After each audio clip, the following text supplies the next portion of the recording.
So this is a video I have been waiting to make for a very, very long time. Pretty much when I started this channel.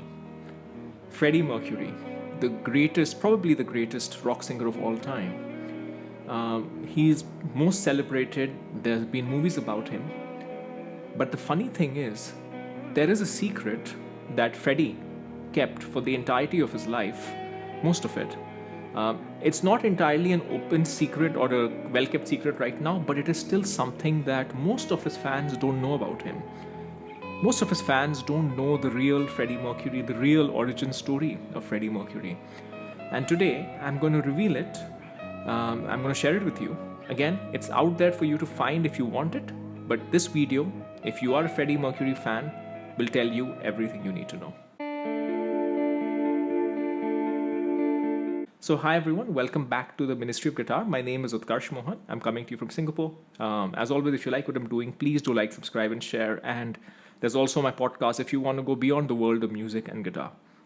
So this is going to be an interesting story. In my usual style, we will start somewhere a little far away from the rock world, but we will return there. And trust me, all of it will make sense. I do want to say two things which may hint at where I'm going. I'm a huge Freddie Mercury fan, huge Queen fan. And Freddie Mercury is indeed one of the greatest British icons of the 20th century. I 100% agree with that. So I've said that, and with that, let's get into the story. So our story begins not with the birth of Freddie Mercury in 1946, but it begins in Persia or Iran in the 6th or 7th century AD. What's happening at this time is Iran or Persia at the time is getting completely changed and completely altered because the Islamic forces, because Islam has just come into being in a big way, and the Islamic forces are taking over Iran. So what happens is the original people of Iran, following the original religion of Iran, Zoroastrianism, few of them escape, and they don't know where to escape to. And what they realize is there is one place in the world where they can go, where they can escape, which kind of harbors religious refugees of all kinds. I mean, even Jesus' disciples went there at one point in time. So this is India. So they sail down all the way to the west coast of India, to Gujarat, and they land up over there. They are greeted by the local king.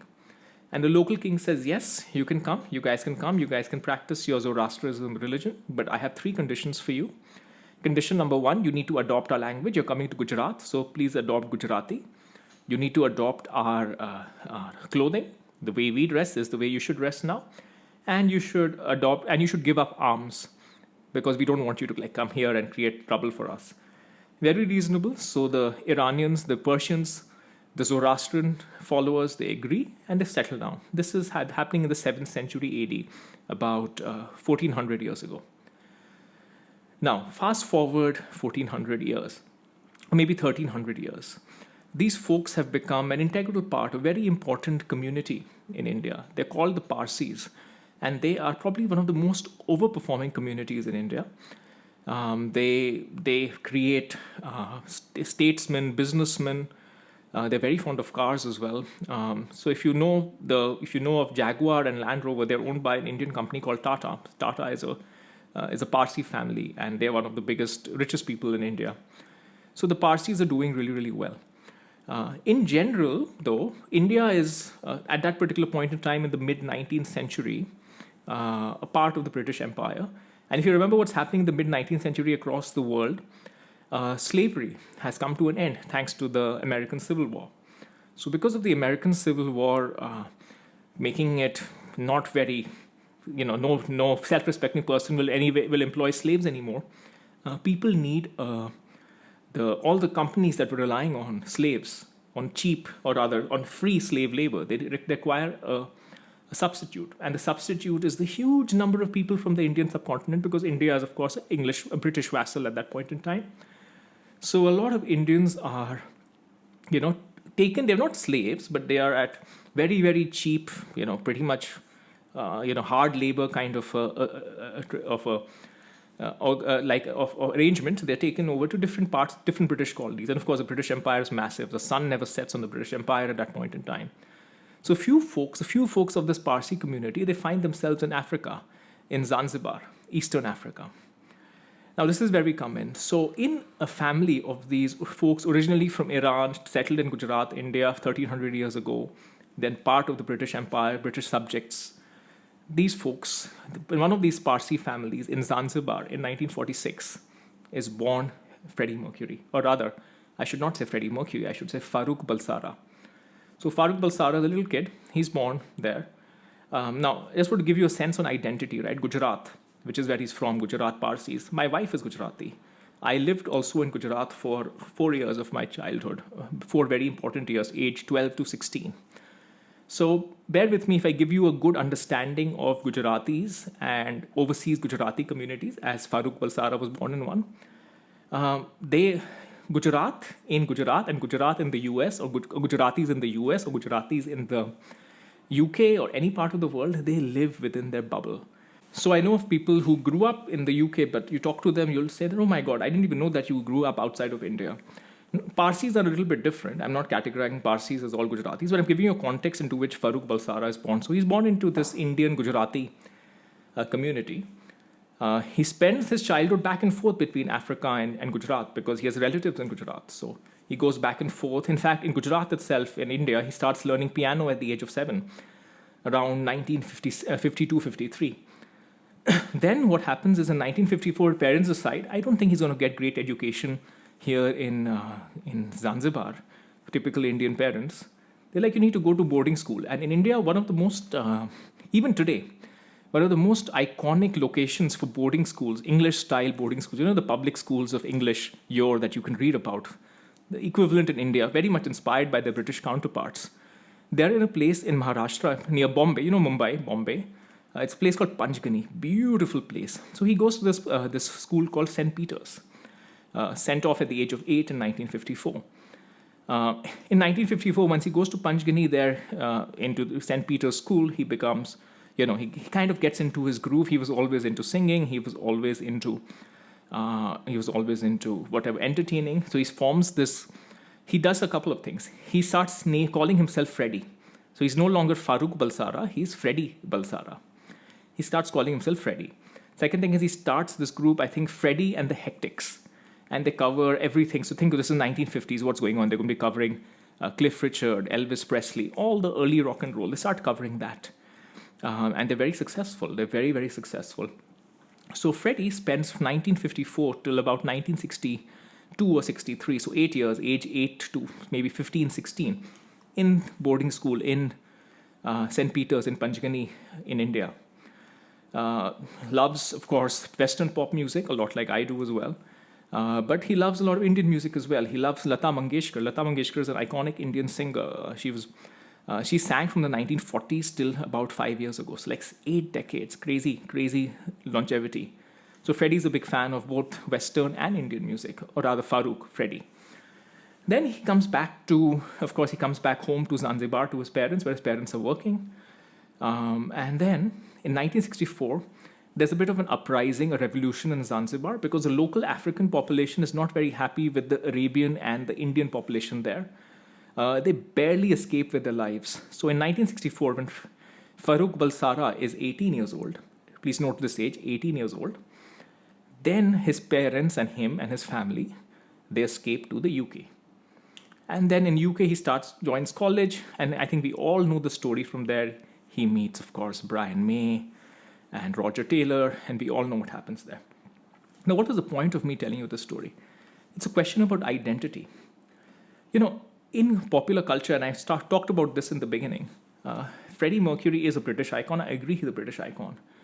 But what is forgotten in this entire thing, and it's very, very personal to me, because I can also relate, because I also left, I'm Singaporean. You could say I'm a Singaporean guy, and I am. But I was in India till the age of 18, and at the age of 18, I came to Singapore, much like Freddie came at the age of 18 to a foreign country, which is the UK, which became his home, and he became an icon of the country. But this is a question of identity.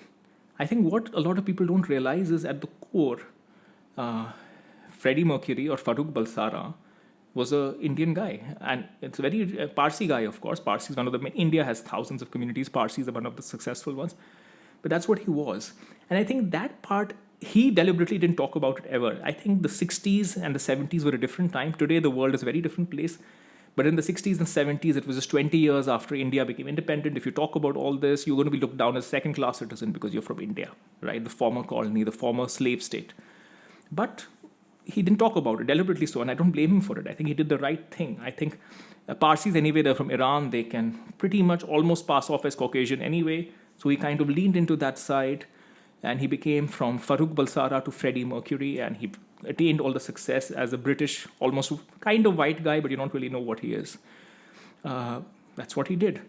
But in reality, the core of it is he was an Indian guy, and that should help you understand him a little bit better in terms of who he really was, in terms of his approach, in terms of how difficult it would have been to do some of the things, right? Indian parents tend to be very traditional. So, I have a lot of respect for a lot of people in most parts of the world who pursue a creative career, but in India, it's even more difficult because Indian parents tend to be so traditional. So I respect Freddie Mercury or Farrokh Bulsara all the more for doing the choices that he did. Also a lot of his singing, he's so melodic. It is no coincidence that he sounds so different from any other typical rock singer, right? Whether you compare him to Robert Plant or anyone. He's different because he has that influence. I mean, Indian music tends to be very melodic.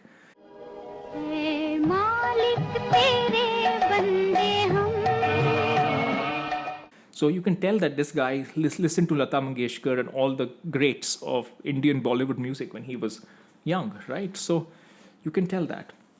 And then the accent, right? So even when I saw the movie Bohemian Rhapsody, I was hoping that they did share very clearly he's from an Indian family. I like that. But what it didn't really cover to that extent was his identity, his years, that formed him probably. Years 0 to 18 is what kind of forms you. I mean, your childhood makes who you are. It makes who I am. I strongly identify as Indian, even though I haven't lived in India for 20 years. I'm sure Freddie Mercury would not have been very, very different. His accent may have become completely British, but that's a choice. I mean, my accent, for example, all I have done is I have slowed down the way I speak. If I wanted to, I could have completely changed my accent. When you're 18 to 20 years old, you're completely malleable. When I came to Singapore, I probably spoke like this. I spoke at a very fast speed, like a typical Indian, because that's how Indians speak. But I slowed down because it made it easier for people to understand me. So why did I make this video? I made it for 3 reasons. One is, for all of you Freddie Mercury fans out there, I know you would always like to know more. I know that the folks that I am very fond of, the celebrities or icons, I would love to understand them better. And I feel like it's a little bit of a shame because of the complications of Freddie Mercury's story, because he was born in Africa, he's Parsi, so he's technically 1500 years ago, he's originally from Iran. It's difficult to dissect his identity. So I thought I will, as an Indian, or rather Singaporean of Indian origin myself, I thought I could be in a unique place to give you that perspective. So where was I? Sorry, I got interrupted by my dog barking. So it's a question of helping folks who are big Mercury fans to understand him a little bit better. Number 2, I think it is important for a lot of us to recognize how much more difficult Freddie Mercury's life and Freddie Mercury's choices were versus what you already think. His sexuality, his fight with AIDS, how he sang, the show must go on when he was almost, pretty much coughing up blood. All of that has been well documented. But I think, another interruption, my apologies.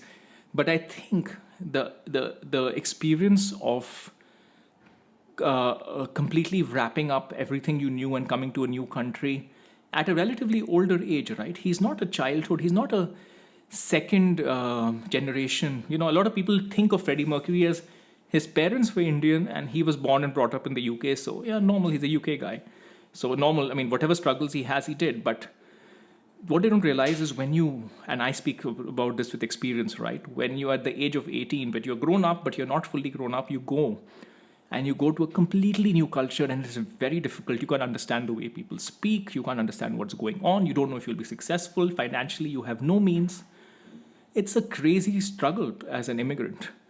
So I think that immigrant part of Freddie Mercury's story, and the respect that I think he should be accorded for that, isn't that much part of the public conversation. And it's not about being Indian. I think it's for any immigrant, right?